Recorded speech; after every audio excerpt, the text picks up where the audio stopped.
A billion-dollar pipeline just froze because one woman grows lavender on land a banker laughed at in 1968, and the single folded paper in her coat pocket was worth more than everything he ever built. Douglas Price did not panic, not ever. That was the thing people said about him at Halloran Capital Group. The man did not panic. He was panicking. His phone had rung at 6:47 on a Tuesday morning, and the voice on the other end belonged to a county zoning officer named Carl Whitfield, and Carl Whitfield was saying the words frozen, blocked, and all of it in a sentence that kept getting worse the longer Douglas let it run. The pipeline corridor, the eastern staging ground, the utility access road, every piece of the $2.3 billion infrastructure project Halloran Capital had been assembling for 11 years. All of it ran through the same 5,200 acres. Who, Douglas said. Carl paused. A woman named Ruth Calloway, Carl said. She grows lavender. Douglas hung up. He stood at his office window on the 14th floor and looked at the city below him and said nothing for a long time. Rewind to September 1968. The Blackwater County tax auction was held in the basement of the Public Works building on a Thursday morning. Folding tables. 4 locals who had nothing better to do. A dented coffee pot on a card table in the corner. A county clerk named Dennis who read each parcel number in the same flat voice, whether the land was worth $40 or $40,000. 12 people showed up. Parcel 44C came up third. Dennis read it without looking up from his clipboard. 5,200 acres of high plain scrubland. The drainage basin of the Arroyo Seco tributary. A narrow limestone ridge running northeast toward the state highway. No water lines on the books. No paved access in 30 years. Back taxes owed. $847. Nobody moved. Ruth Calloway raised her hand. She was 41 years old. Her coat still smelled faintly of her husband Henry's pipe tobacco. She had driven 43 miles on an unpaved county road to get here. She had not told Henry she was coming. She had not told anyone. She bid $1, 100. The man beside her laughed. Not a quiet laugh, a real one. The kind a man lets out when he is so sure of himself that embarrassment for the other person doesn't even occur to him. His name was Aldous Holt. He ran the regional lending desk for First Western Bank. He was there to acquire 3 other parcels, all of which he planned to flip to a development group by spring. He wore a pressed shirt and carried a leather portfolio. He was, by every measure in that basement, the most important person in the room. He looked at Ruth the way a man looks at a child who is just asked to drive the car. "Lady," Aldous said, "you just bought yourself a problem." Ruth did not look at him. Dennis said, "Sold, $1,100 to the woman in the gray coat." Ruth walked to the table. She signed the deed. She took her copy. She folded it once, then again, and put it in her coat pocket. Aldous Holt was already talking to someone else. He had already forgotten her name. Henry was at the kitchen table when she got home. He had a cup of coffee in front of him, and he was reading the weekly paper. He looked up when she came in. "You were gone all morning," he said. "I bought land," she said. He set down the paper. "What land?" "Parcel 44C. Out past the Arroyo." Was Henry quiet for a moment? "That scrubland?" "Yes." "Why?" Ruth set her coat on the chair. The deed was still in the pocket. She did not take it out. "Because nobody else wanted it," she said. Henry looked at her. He had been married to this woman for 19 years. He knew the difference between a guess and a decision. He picked up his coffee. "All right," he said. That was all. Ruth paid $100 for 200 acres of land that everyone in Blackwater County agreed was worthless. Aldous Holt paid $312, zero that same morning for parcels that every serious buyer in the room wanted. By Christmas, Aldous had sold 2 of his 3 parcels at a combined profit of $61,000. He sent his family to New Mexico for the holidays. He bought a new car in January. He did not think about Ruth Calloway again for 11 years. That evening, Ruth sat at the kitchen table alone. Henry was asleep. The house was quiet. She had a pencil and a piece of paper in front of her, and she was drawing lines from memory. The ridge, the drainage basin, the corridor northeast toward the highway. The numbers in her head were not auction numbers. They were older than that. She had found them 3 months earlier in a footnote in a university geology paper, in the back of a reference library 2 counties over, on a Tuesday afternoon when she had told Henry she was going to pick up seeds. She had not lied. She had also found something else. She did not write it down that night. She just looked at the lines she had drawn and let the shape of it settle into her the way cold water settles into dry ground. Ruth Calloway knew something that nobody else in Blackwater County knew, and she had no reason, on that Thursday evening in September 1968, to tell a single soul. She just paid $100 for land a banker laughed at, and she's not done yet. Hit subscribe and stay with it, because what she found buried in that library changes absolutely everything about who actually wins. November 1968, Blackwater County Public Library, 3rd Tuesday of the month. The microfilm reader in the back room hummed the way old machines do, low and steady, like it had been running since before anyone cared. Ruth was the only person in the room. She had come straight from the farm stand. Her boots still had soil on them. She had a blue notebook in her bag and a pencil worn down to 2 inches, and she had already been here for 3 hours. She was looking for a survey, not any survey, a specific one, filed by the State Highway Commission in March of 1956. Referenced in a single footnote of a university geology paper she had photographed 3 months earlier with a small borrowed camera. The footnote was 8 words long. It cited a corridor study for a gas transmission line running north through the high plain. Ruth had written those 8 words in her notebook and driven home in silence. She had not slept well since. The 1956 survey was real. It took her 4 visits and 2 requests to the county storage room to find it. A box of dead filings from 1955 to 1958 that had not been opened since they were packed. The box was labeled infrastructure, superseded in handwriting she did not recognize. She put on the thin cotton gloves the clerk had given her and she went through the box page by page. The survey was on page 41. It described a proposed gas transmission corridor, 60 feet wide, running from the southern county line northeast toward the state highway. The easement had been drafted. The filing fee had been paid $12, stamped in red. The paperwork had been submitted to Blackwater County on March 14, 1956. It had never been recorded. The clerk who received it was named Everett Moss. Ruth found his name on the receipt. She found a death notice in the county paper from March 21, 1956. Heart attack. He was 53. The filing had gone into the box. The transmission line had been rerouted west that same spring. Everyone moved on, but the easement had never been formally dissolved. Ruth wrote "not dissolved" in her notebook and underlined it twice. She drove home in the dark. Henry was at the kitchen table. He had made soup and left a bowl out for her. The kettle was still warm. She sat down and spread her notes across the table next to the soup bowl.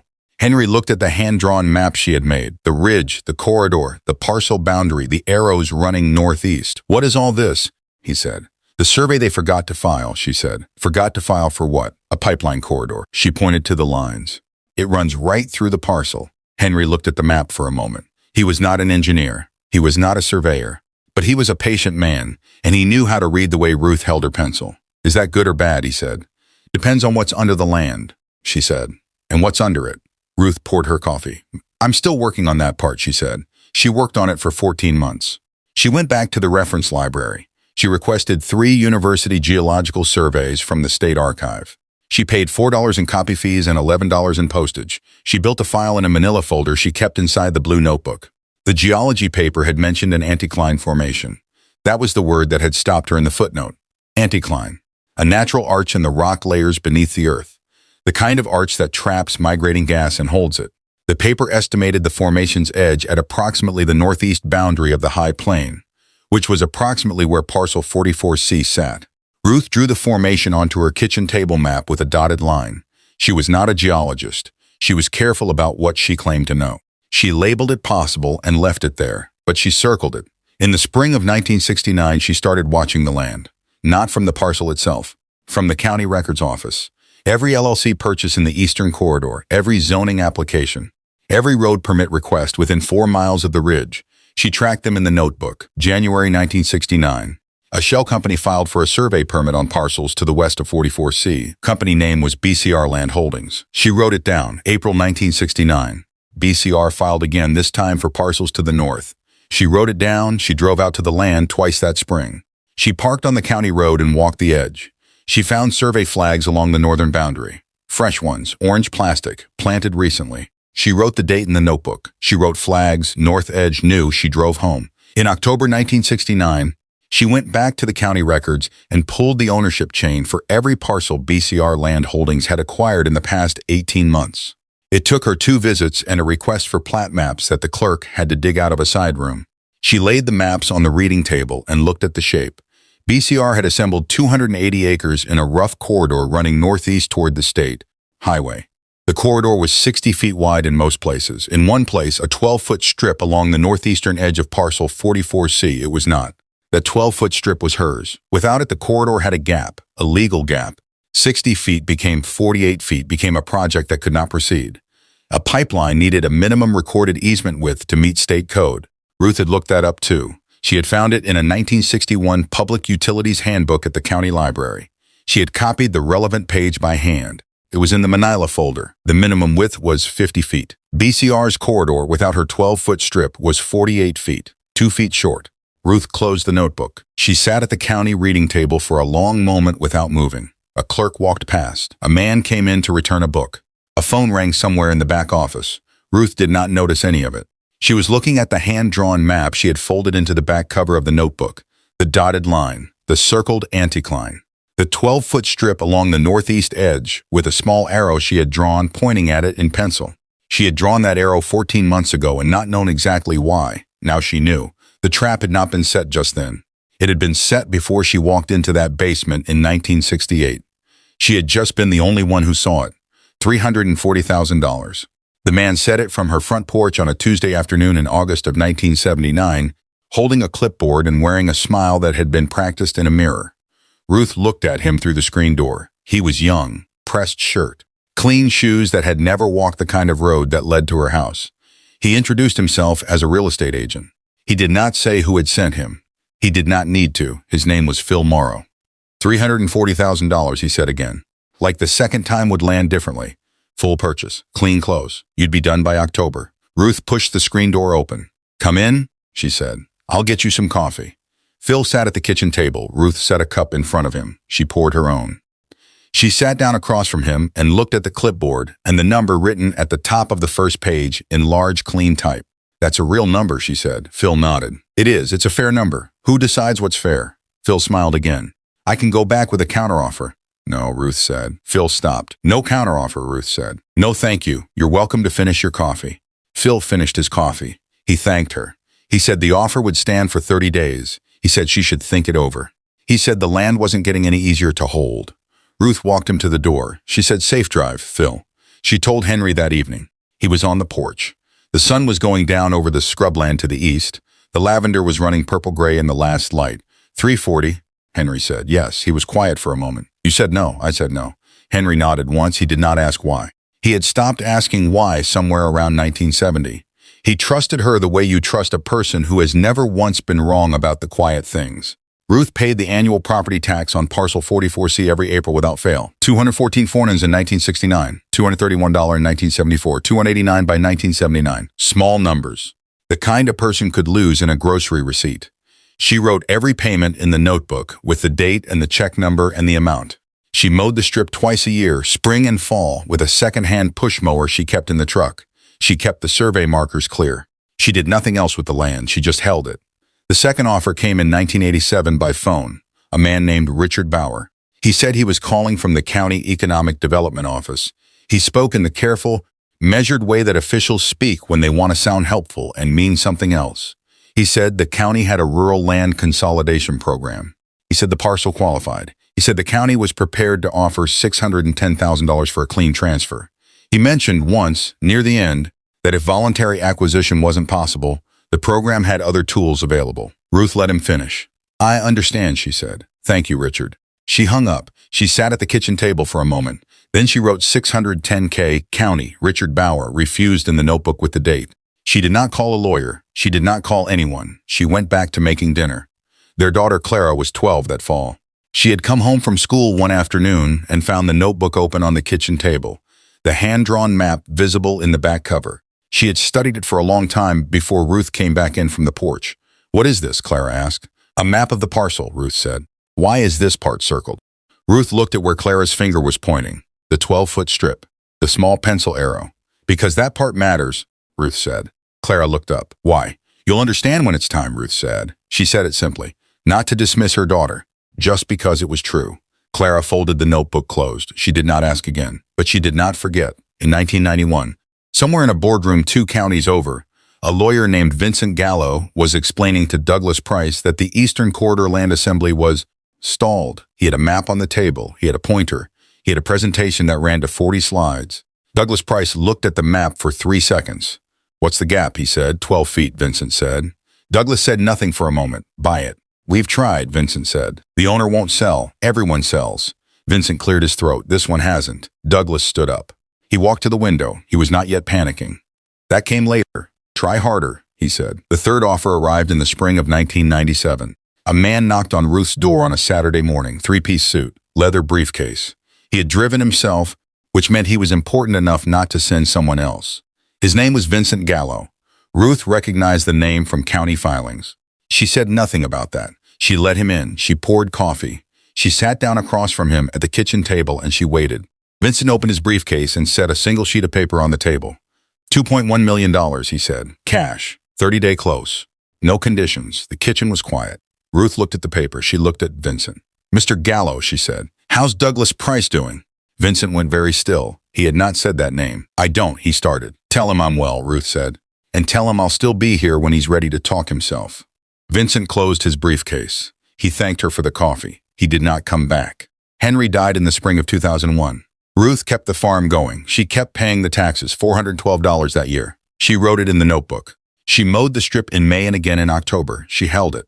On a quiet morning in March of 2006, the phone rang. Ruth was at the kitchen table. The notebook was open in front of her. She had been writing down the April tax estimate. She looked at the number on the screen, an area code she did not recognize. She looked at it for a long moment, then she picked it up. Mrs. Calloway, the voice said. My name is David Farrell. I represent Halloran Capital Group. Mr. Price has asked me to make a direct offer. He paused. $4.2 million. Ruth set her coffee cup down. She did not say anything for 3 seconds. Then she said, Mr. Farrell, I'll need to call you back. She hung up before he finished his next sentence. Clara drove down that Saturday. She pulled into the driveway in a car with New Mexico plates, wearing the kind of clothes that said she had come from somewhere professional. She was 38 years old. She had been a property attorney in Albuquerque for 11 years. Ruth had not asked her to come. Clara had read the local paper online that week and seen the announcement of Halloran Capital's pipeline project. She had looked at the county plat map. She had looked at the parcel number. She had called her mother on Thursday and said, I'll be there Saturday.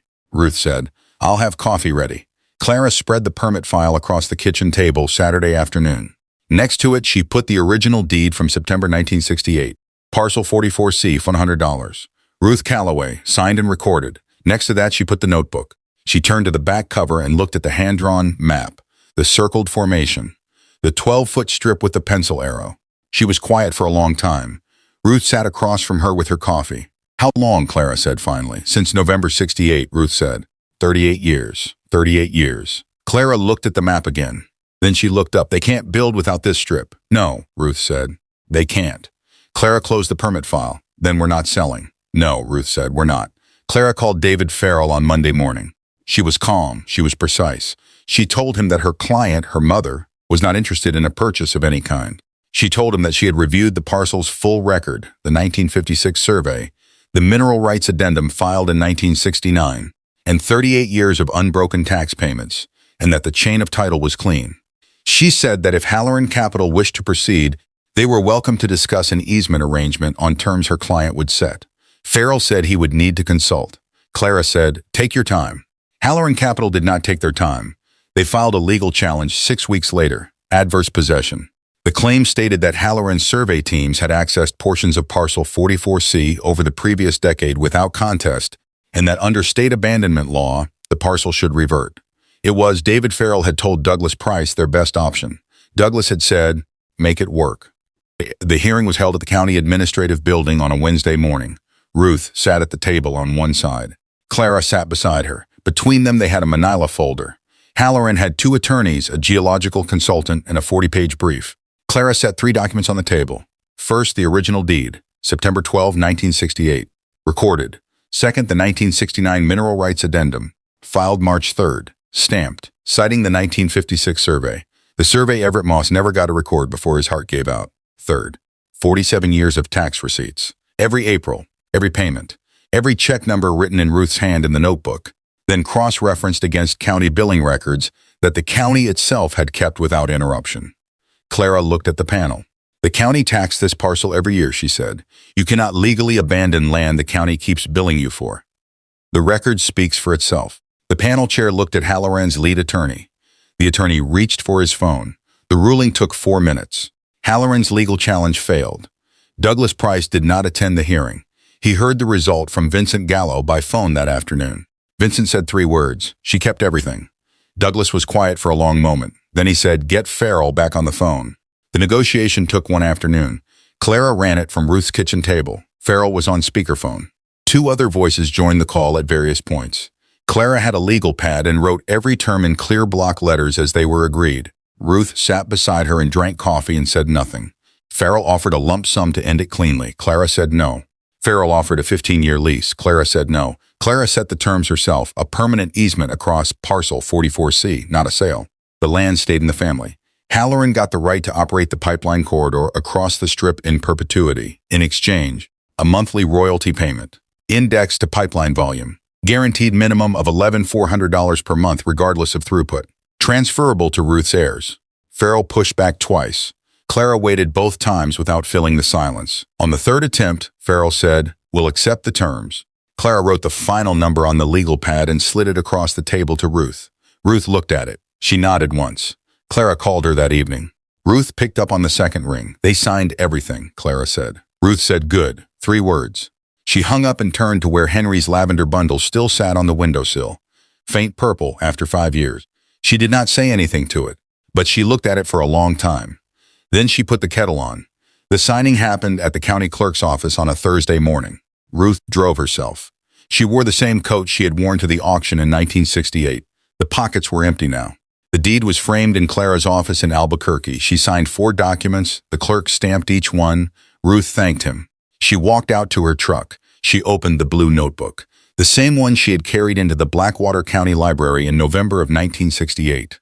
The cover was soft with years. The pencil map was still in the back. She turned to the last blank page. She wrote easement signed, 38 years, $11, 400 mar. She closed the notebook. She set it on the seat beside her. She drove home.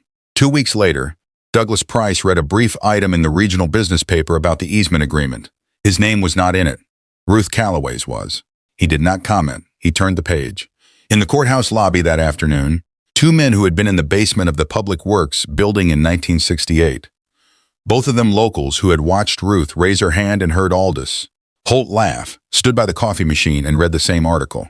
Neither of them said a word. Some people spend their whole lives being loud about what they own. Ruth Calloway spent 38 years being quiet about what she knew. The difference showed up every month, for the rest of her life, in her bank account. If you had been sitting at that table, would you have taken the $4 million up front or held out for the monthly deal forever? Tell me in the comments. And if Ruth's patience made you think twice about what you're holding on to, you already know what to do.